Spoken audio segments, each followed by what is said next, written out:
রাজু, গতকাল 6 আন্ডার খেলেছেন, আজকে 4 আন্ডার, সব মিলে 10 আন্ডার এবং আপনি লিডিংয়ে দ্বিতীয় স্থানে। কেমন লাগছে? আসলে ভালো স্কোর করতে পারলে সবসময় ভালো লাগে এবং শুক্রিয়া, আলহামদুলিল্লাহ, অনেক ভালো লাগতেছে। আপনি এমনি ভালো করেছেন, কিন্তু তারপরেও গতকাল বৃষ্টির মধ্যেও 6 আন্ডার খেললেন, আর আজকে এত চমৎকার ওয়েদারেও 4 আন্ডার। কিছুটা কি কোথায় খারাপ হলো? আমি আজকে যে প্ল্যানিং করে নামছি, ওই প্ল্যানিংয়ের দুইটা হল আমি খারাপ করছি। আর প্লাস হলো আমার পাটিং জোনের 6 ফিটের ভিতরে আমি 3টা পাট ঘুরাইছি। টোটাল ওভারঅল 5টা স্ট্রোক আমি ওখানে দিছি।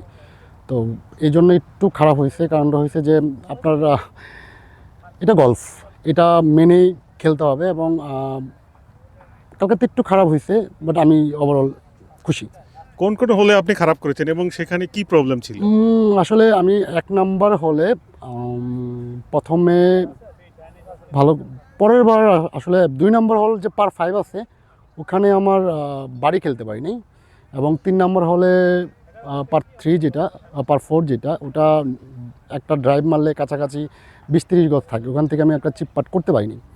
এবং 6 নাম্বার হলে একটা ফ্ল্যাগ বল হয়ে যায় আমার বাংকারে, তো ওইটার কারণে আমি ওখানে এক স্ট্রোক দিছি এবং আমি দুইটা ছোট ছোট পাট ঘুরাইছি। একটা ঘুরাইছি আপনার একে, আরেকটা হলো আপনার 6। এই দুইটা পাট ঘোরানোতে আমার একটু খারাপ হয়েছে আর কি। কালকে আপনি বৃষ্টির মধ্যেও আপনার শর্ট গেম চমৎকার ছিল, তো আজকে কেন একটু খারাপ আজকে হলো? আসলে কালকে বৃষ্টি ছিল, বলটা স্পিন ভালো করতেছিল, আজকে একটু রুল করতেছিল বেশি, এই জন্য একটু খারাপ হয়ে গেছে। তা আপনার জন্য কি তাহলে বৃষ্টিই ভালো? না, আসলে বৃষ্টি আর বৃষ্টি ছাড়া ওটা মেজারমেন্টে থাকে। আসলে কালকে বৃষ্টি হওয়াতে একটু লাইনটা ভালো বোঝা গেছে, তো আজকে যেহেতু বৃষ্টি হয় নাই।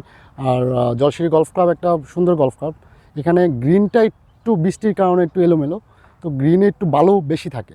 দেখা গেছে যে পাটিং করতে হলে বলের সাথে রোল করে স্যান্ড চলে আসে, তো এই কারণে একটু বল ডান বাম চলে যায়। কারণ আপনি জানেন গলফে পাটিংটা খুব ইম্পর্টেন্ট, একটু 19-20 হইলেই বলটা আর পড়ে না। তা আপনি এই যে এই অবস্থায় থেকে শিরোপা জয়ের ব্যাপারে কতটা আশাবাদী? এখন আপনাকে শিরোপা জিততে হলে আপনাকে বাদলের চেয়ে ভালো খেলতে হবে, তা আপনি কতটা আশাবাদী? আসলে বাদল ভাই আমার সিনিয়র বড় ভাই এবং আমার আমার একই ক্লাবে আমরা দুজন। আম, যেই জিতুক, বাট ফাইট হবে। আপনারা একই গ্রুপে খেলবেন, তো আপনি কি বাদলকে স্লেজিং করতে চান? না না না, আসলে গলফটা আসলে স্লেজিংয়ের খেলা না, গলফটা ইন্ডিভিজুয়ালি খেলা এবং গলফ কোর্সের সাথে খেলা। কোনো প্লেয়ার ডিফেক্ট করে না যে আসলে উনি আমার অপিনিয়ন, এটা আমি কখনোই মনে করি না। যদি বাদল আপনাকে স্লেজিং করে আপনি কি করবেন? করে না, উনি আসলে অত্যন্ত জেন্টলম্যান একজন মানুষ। ওকে, ধন্যবাদ।